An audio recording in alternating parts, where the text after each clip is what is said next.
Hello guys, welcome back to my channel. இன்னைக்கு நம்ம என்ன சம்மரி பார்க்க போறோம் அப்படின்னா Introduction to Study of Language by George Yule. இந்த டாபிக்ல டோட்டலா 20 சாப்டர்ஸ் இருக்கு. ஆல்ரெடி ஃபர்ஸ்ட் 10 சாப்டரோட வீடியோ அப்லோட் பண்ணியாச்சு. அதை பார்க்காதவங்க இந்த வீடியோவோட எண்ட் ஸ்க்ரீனாக கொடுக்குறேன், அதையும் செக் பண்ணி பார்த்துக்கோங்க.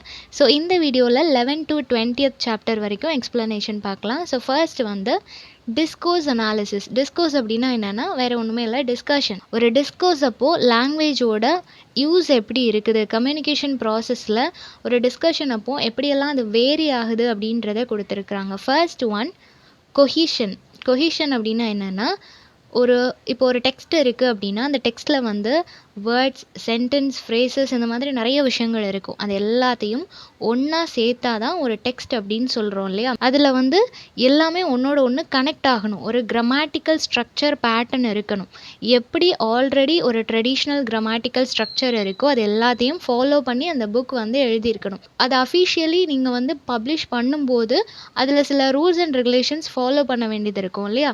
ஸோ அந்த மாதிரி ஒரு வேர்டுக்கும் ஒரு ஃப்ரேஸுக்கு ஒரு சென்டென்ஸுக்கு வந்து ஒரு கனெக்ஷனை க்ரியேட் பண்ணி அது எல்லாத்தையும் மொத்தமாக டெக்ஸ்ட் அப்படின்ற ஒரு செக்மெண்ட்குள்ளே கொண்டு வர்றது தான் இந்த கொஹிஷன் அப்படின்னு சொல்லுவாங்க. தென் கொஹிரன்ஸ். கொஹிரன்ஸ்னால் என்ன அப்படின்னா லாஜிக்கல் ஃப்ளோ ஆஃப் ஐடியாஸ்.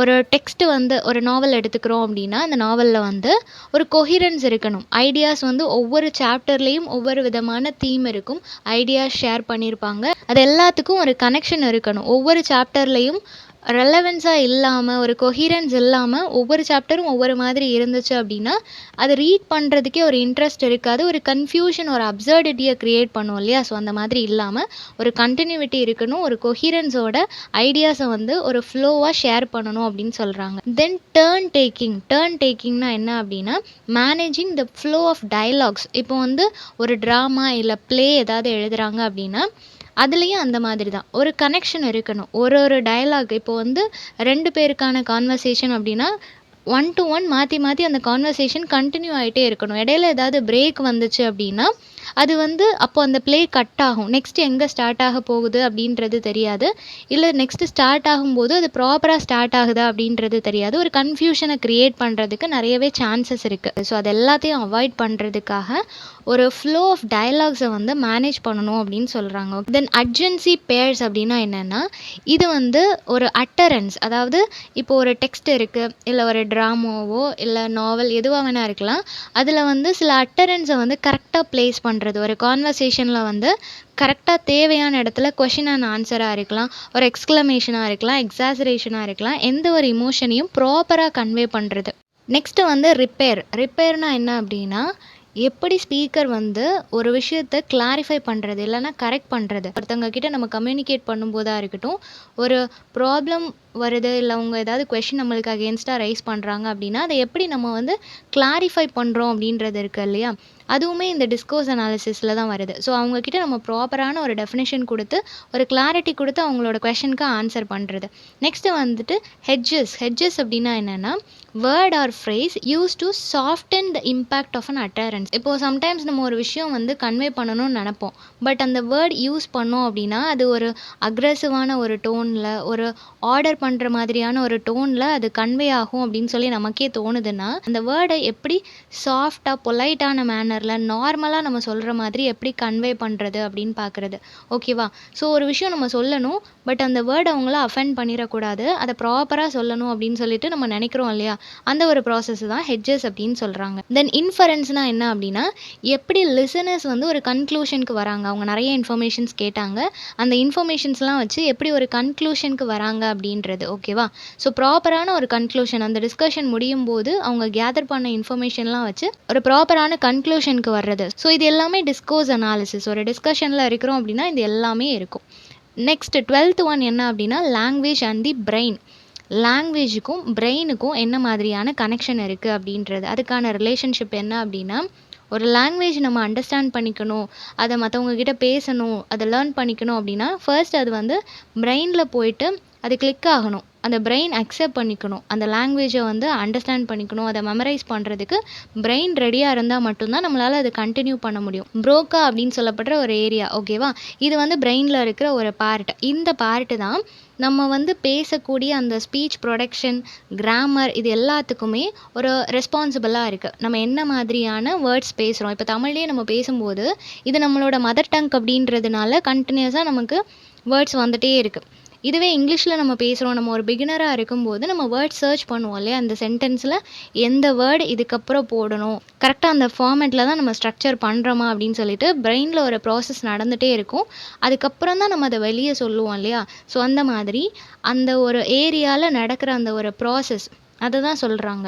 தென் வேர்னிக் அப்படின்னு சொல்லப்படுற ஒரு ஏரியா, அந்த ஏரியாவில் என்ன பண்ணுறாங்க அப்படின்னா லாங்குவேஜ் காம்ப்ரிஹென்ஷன் அப்படின்னு சொல்லும்போது ஒரு லாங்குவேஜில் இப்போ நார்மலி நம்ம ஒரு டிஸ்கஷனில் இருக்கிறோம், அப்போது நிறைய விஷயங்கள் நம்ம கேட்குறோம், இல்லை ரீட் பண்ணுறோம், தெரிஞ்சுக்கிறோம், அப்போ அதை இன்டர்ப்ரெட் பண்ணுறோம். ஸோ இந்த மாதிரி நிறைய ப்ராசஸ் எல்லாம் பண்ணுறோம் இல்லையா?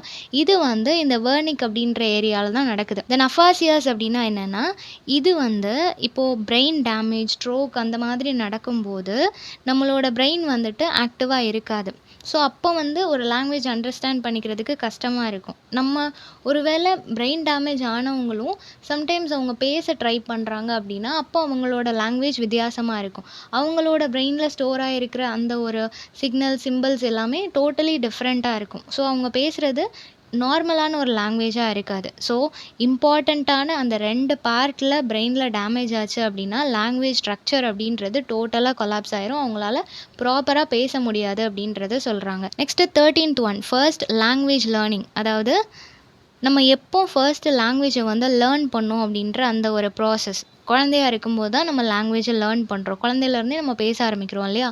அதர் லாங்குவேஜ் நம்ம பேசலைனாலும் நம்மளோட மதர் டங்க்கு நம்ம பேச ஆரம்பிக்கிறோம். ஏன்னா அதை வந்து நம்ம யூஸ்வலி வீட்டில் கேட்டுட்டு இருக்கிறனால அதை பேச ஆரம்பிக்கிறோம். இனிஷியல் ஸ்டேஜில் என்ன நடக்குது அப்படின்னா ஒரு குழந்தை வந்து சவுண்ட்ஸ் மேக் பண்ணும் இல்லையா?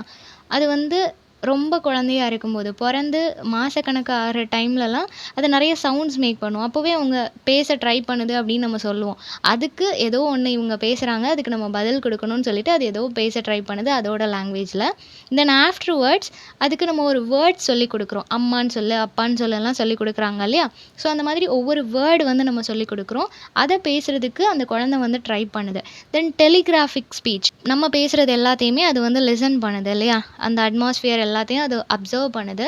அப்சர்வ் பண்ணிவிட்டு அதுக்கு ஒரு விஷயம் வேணும் அப்படின்றப்போ அதை வந்து கரெக்டான கிராமட்டிக் அந்த ஸ்ட்ரக்சர் அதெல்லாம் ஃபாலோ பண்ணாமல் அதோட லாங்குவேஜில் அது கேட்கும். இப்போது தண்ணி வேணும் அப்படின்னா ஜஸ்ட் வாட்டர் அப்படின்ட்டு, இல்லை அம்மா இங்கே வா அப்படின்னு சொன்னால் மம்மி கம். இந்த மாதிரி அதோட லாங்குவேஜ், அதோட அண்டர்ஸ்டாண்டிங்கை வச்சு அது ஒரு லாங்குவேஜ் பேசுது இல்லையா? இதான் அதோட ஃபர்ஸ்ட் லெவல் ஆஃப் லாங்குவேஜாக இருக்குது. நெக்ஸ்ட்டு வந்து தியரிஸ் ஆஃப் லாங்குவேஜ் லேர்னிங்.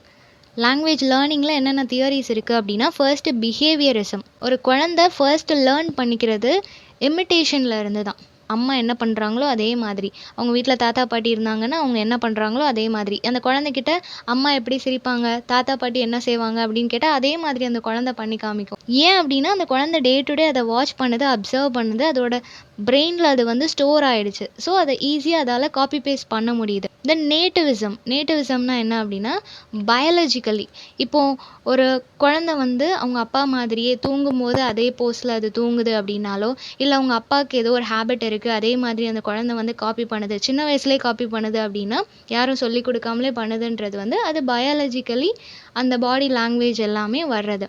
அதே மாதிரி ஏதாவது ஒரு வேர்டு வந்து அதை ரிப்பீட் பண்ணிகிட்டே இருக்குது. இந்த மாதிரியான விஷயங்கள் எல்லாம் அது பயாலஜிக்கலி ஜென்ரேஷன் டு ஜென்ரேஷன் அது கேரி ஃபார்வர்ட் ஆகிட்டே இருக்கும். ஓகேவா? நெக்ஸ்ட்டு இன்ட்ராக்ஷனிசம் அப்படின்றது என்னென்னா, அந்த குழந்தைகிட்ட நிறைய பேர் பேச ஆரம்பிப்பாங்க. ஒரு குழந்தை பிறந்துடுச்சு அப்படின்னா அந்த குழந்தைகிட்ட நிறைய பேர் அதை மீட் பண்ணுவாங்க, அதுக்கிட்ட விளையாடுவாங்க, அதுக்கிட்ட பேசும்போது நிறைய மனுஷங்களை மீட் பண்ணுது, ஒவ்வொருத்தர் பேசுகிறதையும் அப்சர்வ் பண்ணுது. ஸோ அப்படி ஒவ்வொருத்தங்களையும் அப்சர்வ் பண்ணும்போது அந்த இன்ட்ராக்ஷன் மூலமாக அது கொஞ்சம் கொஞ்சமாக லேர்ன் பண்ணிக்குது. ஓகேவா? ஸோ இது எல்லாம் தான் ஒரு குழந்தை அந்த லாங்குவேஜை லேர்ன் பண்ணிக்கிறதுக்கான இனிஷியல் ஸ்டெப்ஸாக இருக்குது. தென் செகண்ட் லாங்குவேஜ் லேர்னிங், இது ஃபர்ஸ்ட் ஸ்டெப்ஸ் இல்லையா? தென் செகண்ட் ஸ்டேஜ் கொஞ்சம் டெவலப் ஆன அந்த ஸ்டேஜில் என்ன நடக்குது அப்படின்னா subconscious learning and conscious learning அப்படின்னு சொல்லி 2 மெத்தட் இருக்குது. சப்கான்ஷியஸ் லேர்னிங் அப்படின்றது ஆட்டோமேட்டிக்காக அதையே அறியாமல் அதுக்குள்ளே அதை லேர்ன் பண்ணிக்கிறது, நிறைய விஷயங்கள் அதுவாகவே ஆட்டோமேட்டிக்காக பண்ண ஆரம்பிக்கிறது. ஜஸ்ட் பார்த்துருக்கும், இதை பண்ணணும் அப்படின்னு சொல்லி எந்த இன்டென்ஷனும் இருக்காது. பட் அது மெமரியில் ஸ்டோர் ஆகிட்டதுனால அதை அப்படியே காப்பி பண்ணி பேஸ்ட் பண்ண ஆரம்பிக்கிறது. தென் கான்ஷியஸாக லேர்ன் பண்ணுறது அப்படின்னா ஒரு விஷயத்தை அப்சர்வ் பண்ணிகிட்டே இருந்து அதை மாதிரி நம்மளும் செய்யணும் அப்படின்னு சொல்லி கான்ஷியஸாக பர்பஸ்ஃபுல்லாக நம்ம பண்ணுறது. ஸோ இந்த மாதிரி 2 விதமான லாங்குவேஜ் லேர்னிங் இருக்குது. சில விஷயங்கள் வந்து சில பேருக்கு இன்ஃப்ளூயன்ஸ் ஆகும். இப்போ ஒரு லாங்குவேஜ் லேர்ன் பண்ணிக்கிறதுக்கு ஒரு ஏஜ் எதுக்காக அப்படின்னா, இப்போது குழந்தைங்க வந்து ஸ்கூலுக்கு போகுது. அங்கே போகும்போது எல்லா குழந்தைங்களும் நல்லா பேசும்போது ஒரு குழந்தை மட்டும் பேசுகிறதுக்கு ரொம்ப ஸ்ட்ரகிள் பண்ணிகிட்டு இருந்துச்சுன்னா டீச்சர் நிறைய எஃபர்ட் போடுவாங்க, பேரண்ட்ஸ் நிறைய எஃபர்ட் போடுவாங்க. அந்த குழந்தைக்கே நம்ம பேசணும் அப்படின்ற ஒரு இன்ட்ரெஸ்ட் வரும். இப்போ ஒரு காம்படிஷனில் ஒரு குழந்தை பேசுது, அது ரொம்ப நல்லா பேசிட்டு அப்படின்றதுக்காக அடுத்தடுத்து எல்லா காம்படிஷன்லேயும் சேர்ப்பாங்க இல்லையா? ஸோ அது வந்து ஒரு ஸ்பீச் காம்படிஷனாக இருந்துச்சுன்னா அது ஒரு மோட்டிவேஷனாக இருக்கும். லாங்குவேஜை லேர்ன் பண்ணிக்கிறதுக்கும் அடுத்தடுத்து நிறைய விஷயங்கள் படிக்கிறதுக்கும் அந்த லாங்குவேஜ் ரிலேட்டடாக அதை நல்லா பேசுகிறதுக்கு அது ஒரு மோட்டிவேஷன் இன்ஃப்ளூயன்சிங் டூலாக இருக்குது. தென் அவங்க வளர்கிற அந்த சினாரியோ, இந்த மாதிரி ஒவ்வொரு விஷயங்களும் ஒரு இன்ஃப்ளூயன்சிங் டூலாக இருக்குது. ஒரு குழந்தை வந்து லாங்குவேஜை லேர்ன் பண்ணிக்கிறதுக்கு, அதில் இன்னும் இம்ப்ரூவ் ஆகிறதுக்கு, அதை இன்னும் ஷார்பன் பண்ணிக்கிறதுக்கு நிறைய இன்ஃப்ளூயன்சிங் ஃபேக்டர்ஸ் வந்து ஹியூமனை சுற்றியே இருக்குது அப்படின்னு சொல்கிறாங்க. நெக்ஸ்ட்டு வந்து இன்டர் லாங்குவேஜ்னால் என்ன அப்படின்னா, நம்ம வந்து பிறந்தப்போ ஒரு லாங்குவேஜ் வந்து லேர்ன் பண்ணியிருப்போம். நம்ம வீட்டில் யூஸ் பண்ணுற லாங்குவேஜ் அப்படின்றது ஒன்று இருக்குது. கலோக்கியலாக நம்ம வீட்டில் என்ன பேசுகிறாங்களோ அதை அப்படியே காப்பி பேஸ்ட் பண்ணிகிட்டு இருந்திருப்போம். ஸோ அது பை பர்த் நம்ம லேர்ன் பண்ணிக்கிட்ட ஒரு விஷயம். தென் காலம் போக போக நம்ம ஒவ்வொரு இடம் ட்ராவல் பண்ணுறோம், நிறைய மனுஷங்களை மீட் பண்ணுறோம். அவங்க எல்லாரும் நம்மளை விட டெவலப்டாக இருக்கிறாங்க, ரொம்ப ஸ்டாண்டர்டாக இருக்கிறாங்க. ஸோ நம்ம வந்து ஒரு நல்ல பர்சனாலிட்டியாக, ஒரு வெல் மேனர்டு பர்சனாக நம்மளை ப்ரொஜெக்ட் பண்ணிக்கணும் அப்படின்றதுக்காக நம்மளோட லாங்குவேஜை வந்து ஷார்பன் பண்ணுவோம். சில பேர் நம்மக்கிட்ட டீச் பண்ணுற மெத்தட்ஸ் மூலமாக, இல்லை நம்மளே நம்மளோட லாங்குவேஜை இம்ப்ரூவ் பண்ணிக்கணும்னு சொல்லிட்டு கூட சில டீச்சிங் மெத்தட்ஸ் வந்து நம்ம அட்டென்ட் பண்ணலாம், அதில் வந்து இன்வால்வ் பண்ணலாம். கிராமர் டிரான்ஸ்லேஷனாக இருக்கலாம், இல்லை கம்யூனிகேட்டிவ் டீச்சிங்காக இருக்கலாம், டாஸ்க் ஓரியன்டட் லேர்னிங்காக இருக்கலாம். இந்த மாதிரி ஏதாவது ஒரு விஷயம் நம்மளோட லாங்குவேஜை ஷார்பன் பண்ணுறதுக்காக நம்ம இன்வால்வ் பண்ணிக்கிட்டு அது மூலமாக நம்மளோட லாங்குவேஜை டெவலப் பண்ணிக்கலாம். நெக்ஸ்ட்டு வந்து ஜெஸ்டர்ஸ் அண்ட் சைன் லாங்குவேஜ். இது வந்து நான் வெர்பல் கம்யூனிகேஷன். ஜெஸ்டர்ஸ் அப்படின்றது வந்து நம்ம ஹேண்ட், ஆர்ம், பாடி லாங்குவேஜ் இது மூலமாக நம்ம ஒரு மெசேஜை வந்து கன்வே பண்ணுறது. கையாலேயே நம்ம நிறைய சிக்னல்ஸ் எல்லாம் கொடுப்போம் இல்லையா? அந்த மாதிரியான மெசேஜஸை கன்வே பண்ணுறதுக்கான ஒரு டூலாக இந்த ஜெஸ்டர்ஸ் இருக்குது. தென் சைன் லாங்குவேஜ் அப்படின்றது வந்து இப்போ டெஃப் அண்ட் டம்மாக இருக்கிறவங்க எல்லாருமே, அவங்களுக்கு வந்து எல்லாருக்கும் புரிகிற மாதிரி ஒரு லாங்குவேஜ் இருக்கும் இல்லையா? Sign language. அதை வந்து ப்ராப்பராக அவங்க படிப்பாங்க. ஏன்னா ஸ்டார்டிங்லேருந்து அவங்க பேசிகிட்டு இருக்கிறாங்க, அதுக்கப்புறம் அவங்க டெஃப் அண்ட் டம் ஆயிடுறாங்க அப்படின்னா அந்த லாங்குவேஜை ப்ராப்பராக கற்றுக்கிட்டு அதுக்கப்புறம் அவங்கள மாதிரி இருக்கிறவங்க கிட்ட அவங்க பேசுவாங்க இல்லையா? ஸோ இது வந்து அஃபிஷியலி இந்த மாதிரி ஒரு லாங்குவேஜே இருக்குது, சைன் லாங்குவேஜ் அப்படின்றது. இது வந்து நார்மலாக நம்ம கொடுக்குற சிக்னல்ஸாக இருக்கட்டும், இல்லை ஐ கான்டாக்டாக இருக்கட்டும், அதில் இது வந்து வராது. இது வந்து ஒரு லாங்குவேஜ், நம்ம எப்படி பேசுகிறோமோ அதே மாதிரி சைன் லாங்குவேஜ் அப்படின்றது ஒரு நான் வெர்பல் கம்யூனிகேஷன் லாங்குவேஜ். ஓகேவா? நெக்ஸ்ட்டு வந்துட்டு ரிட்டன் லாங்குவேஜ்னால் என்ன அப்படின்னா, இதில் வந்து நிறைய பேட்டர்ன் இருக்குது. நார்மலாக நம்ம எழுதுறதுல வந்து யூஸ்வலாக நம்ம என்ன மாதிரியான ஸ்ட்ரக்சர், பேட்டர்ன் எல்லாம் யூஸ் பண்ணி ஒரு கிராமட்டிக்கல் மிஸ்டேக்ஸ் இல்லாமல் நம்ம எழுதுவோம் அப்படின்றது யூஸ்வலாக நம்ம எழுதுறது. அது போக இன்னும் என்ன மாதிரியான மெத்தட்ஸ்லாம் இருக்குது அப்படின்னா, லோகோகிராஃபிக் சிஸ்டம் அப்படின்றது என்னென்னா சிம்பிள்ஸ் யூஸ் பண்ணுறது. சிம்பிள்ஸ் அப்படின்றது வந்து சில கட் ஷார்ட்டான வேர்ட்ஸ் இருக்கும் இல்லையா? இப்போது அம்மாவுக்கு வந்து மதர் அப்படின்னு வேர்டு இருக்குது, மாம் அப்படின்னு சொல்லுவாங்க. பட் அதெல்லாம் தாண்டி மா, எம்ஏ அப்படின்னு சொல்லி மென்ஷன் பண்ணாலே அது அம்மா. அதே மாதிரி பிஏ, பா அப்படின்னு மென்ஷன் பண்ணால் அது அப்பா அப்படின்னு சொல்லிட்டு நிறைய நாவல்ஸில் வந்து இந்த மாதிரி இன்க்ளூட் பண்ண ஆரம்பிச்சிட்டாங்க. மா, பா அப்படின்லாம் சொல்கிறது வந்து அது எக்ஸாக்டாக ஒரு இங்கிலீஷ் வேர்டா அப்படின்னு கேட்டால் இல்லை, தமிழ் வேர்டும் இல்லை.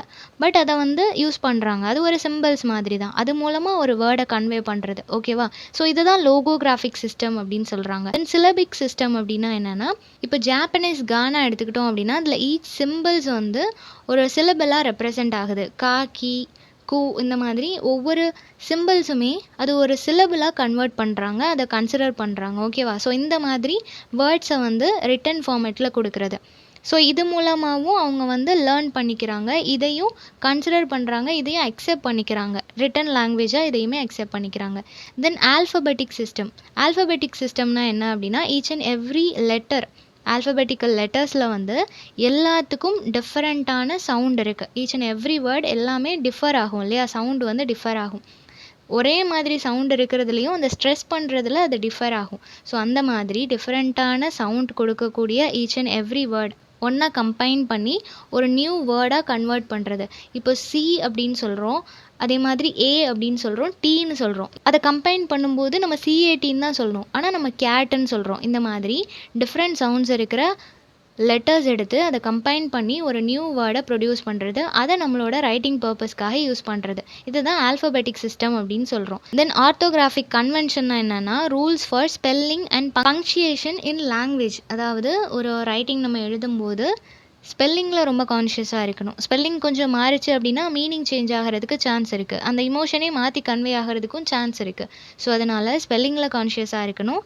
அண்ட் ஆல்சோ பங்க்சுவேஷன் நம்ம மாற்றி வச்சாலுமே அந்த இமோஷன் சேஞ்ச் ஆகிறதுக்கு, ரீட் பண்ணுறவங்க அதை வந்து வேறு மாதிரி ரீட் பண்ணுறதுக்கு, ஆத்தரோட அந்த ஒரு இன்டென்ஷன் சேஞ்ச் ஆகிறதுக்கு சான்சஸ் இருக்குது. ஸோ ஒரு நாவல் எழுதும் போதோ இல்லை எந்த ஒரு ரைட்டிங்காக இருந்தாலும் அந்த ஒரு பங்க்சுவேஷன் அண்ட் ஆல்சோ ஸ்பெல்லிங் இது ரெண்டுலேயும் கான்ஷியஸாக இருக்கிறது ரொம்பவே முக்கியம். தென் 17th ஒன் என்ன அப்படின்னா language history and change. Language வந்து காலத்துக்கு ஏற்ற மாதிரி என்னென்ன மாதிரியான சேஞ்சஸ் எல்லாம் பார்த்துருக்கு அப்படின்றது. ஃபர்ஸ்ட் வந்து சவுண்ட் சேஞ்ச். இப்போ வந்து ப்ரனன்சியேஷன் நிறைய மாறி இருக்கு இல்லையா? முன்னாடி நம்ம ஒரு வேர்டை ப்ரனன்ஸ் பண்ணுறதுக்கும் இப்போ அந்த ப்ரனன்சியேஷனுக்கும் நிறையவே சேஞ்சஸ் இருக்குது. ஸோ அது வந்து காலத்துக்கு ஏற்ற மாதிரி ஒவ்வொருத்தங்களும் அதில் கரெக்ஷன்ஸ் கொண்டு வராங்க. இப்படி தான் இந்த வேர்டை ப்ரனன்ஸ் பண்ணணும் அப்படின்னு சொல்லிட்டு ஒவ்வொருத்தரும் ஒவ்வொரு சேஞ்சஸ் சொல்லும்போது ஒரு பாயிண்ட் ஆஃப் டைமில் எல்லாருமே அக்செப்ட் பண்ணிக்கிறாங்க, எல்லாரும் அதுக்கேற்ற மாதிரி அவங்கள அடாப்ட் பண்ணிக்கிறாங்க, சேஞ்ச் பண்ணிக்கிறாங்க இல்லையா? ஸோ அந்த மாதிரி சவுண்டில் சேஞ்சஸ் இருக்குது. தென் லெக்சிக்கல் சேஞ்ச் அப்படின்னா என்னென்னா new word add in language. English லாங்குவேஜ்லேயே நிறைய நியூ வேர்ட்ஸை வந்து ஆட் பண்ணியிருக்கிறாங்க. அதை யார் டிரைவ் பண்ணா அப்படின்றதெல்லாம் இல்லை. அது வந்து ஒரு சாங் மூலமாகவோ இல்லை ஒரு பர்சன் மூலமாகவோ ஒரு ஆத்தர் மூலமாகவோ யார் வேணால் அதை இன்ட்ரடியூஸ் பண்ணியிருக்கலாம்.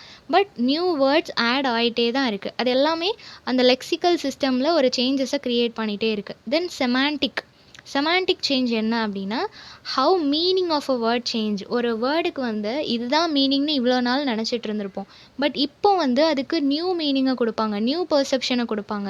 ஸோ அதை வந்து இந்த மாதிரியும் நம்ம யூஸ் பண்ணலாம், இந்த மாதிரியான சுச்சுவேஷன்லேயும் அந்த வேர்டை நம்ம யூஸ் பண்ணலாம் அப்படின்னு சொல்லிட்டு அந்த மீனிங் ஆஃப் த வேர்டை டைம் பாஸ் ஆக அதை வந்து சேஞ்ச் பண்ணிகிட்டு இருப்பாங்க அப்படின்றத சொல்கிறாங்க. தென் கிராமட்டிக்கல் சேஞ்சஸ் என்ன அப்படின்னா கிராமர்ஸில் வந்து இவ்வளோ நாளும் அந்த சென்டென்ஸ் பேட்டர்னாக இருக்கட்டும், இல்லை அப்படின்னா சில வேர்டை வந்து சப்ஜெக்ட் வேர்புன்னு சொல்லி அதில் சேஞ்சஸ் க்ரியேட் பண்ணுறதா இருக்கட்டும், இல்லைனா ஒரு சென்டென்ஸ் வந்து இந்த மாதிரி ஸ்ட்ரக்சரில் இருந்தால் தான் அக்செப்டட்னு இவ்வளோ நாள் சொல்லிட்டு இருந்ததை மாற்றி எழுதுறதா இருக்கட்டும், இந்த மாதிரி கிராமட்டிக்கலி நிறைய சேஞ்சஸ் கொண்டு வந்துட்டு இருக்கிறாங்க. அது எல்லாத்தையும் அக்செப்ட் பண்ணுறாங்க அப்படின்றத சொல்கிறாங்க. Regional variation it's so common இல்லையா? ஒவ்வொரு ஏரியாவை பொறுத்து அவங்க ப்ரொனவுன்ஸ் பண்ணுற அந்த ஒரு வேர்ட் சேஞ்ச் ஆகும். தமிழ்நாட்டில் இருக்கிறவங்க இங்கிலீஷ் ரீட் பண்ணுறதுக்கும், கேரளாவில் இருக்கிறவங்க இங்கிலீஷ் ரீட் பண்ணுறதுக்கும், பிரிட்டிஷ் ஆர் அமெரிக்காவில் இருக்கிறவங்க இங்கிலீஷ் ரீட் பண்ணுறதுக்கும் நிறையவே சேஞ்சஸ் இருக்குது, வாஸ்ட் சேஞ்ச் இருக்கும் இல்லையா? ஸோ ஒவ்வொரு ஏரியாவை பொறுத்து அவங்க ப்ரொனன்சியேஷன், அவங்களோட way of speaking, communication, interpretations எல்லாமே சேஞ்ச் ஆகும் அப்படின்னு சொல்கிறாங்க. இன்னொரு இடத்துக்கு மைக்ரேட் ஆகும்போது அங்கே உள்ள லாங்குவேஜ் லேர்ன் பண்ணிக்கிறோம். பட் எக்ஸாக்டாக அந்த நேட்டிவ் டங் அவங்க பேசுகிற மாதிரி வராது. பட் அதை மாதிரி நம்ம இமிட்டேட் பண்ண ட்ரை பண்ணுவோம். இந்த மாதிரி பிளேஸ் டு பிளேஸ் அந்த ப்ரொனன்சியேஷன் வந்து சேஞ்ச் ஆகும் அப்படின்னு சொல்கிறாங்க. தென் ஸ்டாண்டர்ட் வெர்சஸ் நான் ஸ்டாண்டர்ட் வேரியேஷன். இப்போ ஒரு பர்சன் வந்து இங்கிலீஷில் என்ன தான் ஃப்ளூயண்ட்டாக இருந்தாலும் அவங்க வீட்டில் இருக்கிறவங்க இங்கிலீஷ் தெரியாது அப்படின்னா அவங்க வந்து வீட்டில் என்ன லாங்குவேஜ் பேசுவாங்களோ, கலோக்கியலாக எப்படி பேசுவாங்களோ அதை மாதிரி தான் பேசுவாங்க. இதுவே அவங்க ஆஃபீஸ் இல்லை ஒர்க் பண்ணுற அந்த செக்டாருக்கு போகும்போது அங்கே அஃபிஷியலி ஸ்டாண்டர்டாக அவங்களோட லாங்குவேஜ் இருக்கும். ஸோ நம்மளோட பிளேஸை பொறுத்து நம்ம அந்த ஸ்டாண்டர்டான லாங்குவேஜ் யூஸ் பண்ணுறோமா இல்லை கலோக்கியலான லாங்குவேஜ் யூஸ் பண்ணுறோமா அப்படின்றது இருக்குது இல்லையா? நெக்ஸ்ட் வந்து சோஷியல் வேரியேஷன் இன் லாங்குவேஜ். சொசைட்டியில் எப்படியெல்லாம் லாங்குவேஜ் சேஞ்ச் ஆகுது அப்படின்னா ஃபஸ்ட்டு சோஷியோ எக்கனாமிக் கிளாஸ். நார்மலாக அப்பர் கிளாஸ் பீப்புளோட மென்டாலிட்டி எப்படி இருக்கும் அப்படின்னா லோக்கலாக இருக்கிறவங்க, ரொம்ப பாவர்ட்டியில் இருக்கிறவங்களோட லாங்குவேஜ், அவங்களோட ஆட்டிடியூட் எல்லாம் ரொம்ப வேர்ஸ்ட்டாக இருக்கும் அப்படின்றது அவங்களோட மென்டாலிட்டியாக இருக்கும். அதே மாதிரி லோ கிளாஸில் இருக்கிறவங்க அந்த பீப்புள், அப்பர் கிளாஸ் பீப்புள் எல்லாருமே படிச்சிருப்பாங்க, அவங்க எல்லாருமே ரொம்ப ஸ்டாண்டர்டாக பேசுவாங்க அப்படின்னு நினப்பாங்க. இது எல்லாமே நார்மலாக காமனாக இருக்கிற ஒரு பர்செப்ஷன். ஸோ இந்த மாதிரி கிளாஸ் டிவிஷன்ஸ் இருக்குது. அந்த கிளாஸ் டிவிஷன்ஸை பொறுத்து அவங்களோட வே ஆஃப் ஸ்பீக்கிங் வந்து சேஞ்ச் ஆகும் அப்படின்னு சொல்கிறாங்க. தென் ஜெண்டர் விமென் வந்து யூஸ் பண்ணுற டேர்ம்ஸும் மென் யூஸ் பண்ணுற டேர்ம்ஸும் டிஃபர் ஆகும் அப்படின்னு சொல்கிறாங்க. தென் ஏஜ் ஃபேக்டர்ஸ்.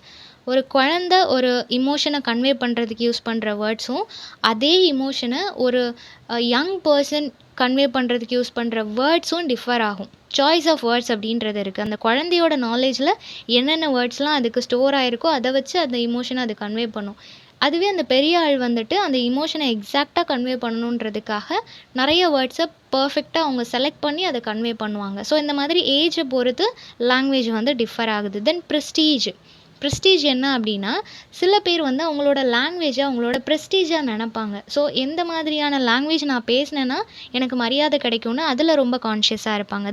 தென் ஸ்டைல் ஷிஃப்டிங். சில பேர் பேசும்போது நமக்கே அட்மையர் ஆகும். எவ்வளோ ஸ்டைலாக பேசுகிறாங்க, அவங்களோட ப்ரொனன்சியேஷன் எவ்வளோ பியூட்டிஃபுல்லாக இருக்குது அப்படின்னு சொல்லிட்டு நம்மளே அட்மையர் ஆகிற அளவுக்கு பேசுவாங்க. தென் கோட் ஸ்விஃப்டிங்னா என்ன அப்படின்னா, இடத்துக்கு ஏற்ற மாதிரி நம்மளோட லாங்குவேஜை அட்ஜஸ்ட் பண்ணிக்கிறது. படிக்காத நிறைய பீப்புள் கிட்ட போயிட்டு நம்ம ஏதோ ஒரு அவேர்னஸ் கொடுக்குறோம், பேசுகிறோம் அப்படின்னா, அப்போ போயிட்டு எனக்கு தான் இங்கிலீஷ் தெரியும் அப்படின்னு சொல்லி நம்ம ரொம்ப நேரம் இங்கிலீஷில் பேசிகிட்டு இருந்தோம்னா அதனால் ஒரு பிரயோஜனமும் இல்லை. ஏன்னா அவங்களுக்கு அது புரிய போகிறதில்ல. ஸோ இடத்துக்கு ஏற்ற மாதிரி என்ன லாங்குவேஜ் அவங்களுக்கு புரியுமோ, அவங்களோட லெவல் என்னவோ அதுக்கேற்ற மாதிரி நம்ம பேசுகிறது. அண்ட் ஃபைனலி ரெஜிஸ்டர்ட், அதாவது ஃபார்மல் அண்ட் இன்ஃபார்மல்னு 2 ரெஜிஸ்டரான 2 லாங்குவேஜஸ் இருக்குது. அது எந்தெந்த இடத்துல யூஸ் பண்ணுறோம், ஃபார்மல் வந்து எந்த மாதிரியான பிளேஸில் யூஸ் பண்ணுறோம், இன்ஃபார்மல் எந்த மாதிரியான இடத்துல யூஸ் பண்ணுறோம் அப்படின்றது இருக்குது. ஸோ அதை பொறுத்து அந்த சோஷியல் வேரியேஷன் லாங்குவேஜ் வந்து வேரி ஆகும் அப்படின்னு சொல்கிறாங்க. Then finally language and culture. Relationship between language and culture. லாங்குவேஜுக்கும் கல்ச்சருக்கும் என்ன மாதிரியான டிஃப்ரென்ஸ் இருக்குது அப்படின்னா, ஒவ்வொரு ஊர்லேயும் ஒவ்வொரு விதமான லாங்குவேஜ் பேசுவாங்க. ஒரே ஒரு ஏதோ ஒரு திங்ஸ் நம்ம எடுத்துக்கிட்டோம் அப்படின்னா அதுக்கு ஒவ்வொரு ஊர்லேயும் ஒவ்வொரு பேர் இருக்கும் இல்லையா? அந்த பேரை அவங்க சேஞ்ச் பண்ணவே மாட்டாங்க. ஏன் அப்படின்னா அது அவங்க ஊரோட ஸ்பெஷாலிட்டி. ஸோ அந்த லாங்குவேஜ் வந்து தமிழாக இருந்தாலும் தமிழில் ஒவ்வொரு ஊர்லேயும் ஒவ்வொரு பேர் அந்த திங்ஸுக்கு இருக்கும். ஸோ அவங்க வந்து அதை வேர்ல்டு வைட் ஸ்ப்ரெட் பண்ணுறதா இருக்கட்டும், எங்கே போனாலும் அந்த வேர்டு அவங்களோட அந்த ஒரு ட்ரெடிஷ்னலான அந்த ஒரு லாங்குவேஜை எடுத்துகிட்டு போகிறதா இருக்கட்டும், அப்படி தான் அது வேர்ல்டு வைட் ஸ்ப்ரெட் ஆகுது. இதுதான் லாங்குவேஜுக்கும் அந்த கல்ச்சருக்கும் உள்ள கனெக்ஷன். அது என்றைக்கும் அவங்க விட்டு கொடுக்கவே மாட்டாங்க. ஸோ ஒவ்வொரு ஏரியாஸை பொறுத்து, ஒவ்வொரு ஃபேமிலி பொறுத்து, ஒரு பர்சன், ஒரு பிளேஸை பொறுத்து அந்த லாங்குவேஜ் வந்து டிஃபர் ஆகும் பேஸ்ட் ஆன் கல்ச்சர். ஓகேவா? ஸோ லாங்குவேஜில் வந்து இவ்வளோ வேரியேஷன், இவ்வளோ டிவிஷன்ஸ் இருக்குது. ஸோ இந்த டாபிக் எல்லாருக்கும் புரிஞ்சிருக்கும்னு நினைக்கிறேன். நெக்ஸ்ட் என்ன டாப்பிக்கில் வீடியோ போடலான்னு சொல்லி கமெண்ட் பண்ணுங்கள். தேங்க்யூ ஃபார் வாட்சிங்.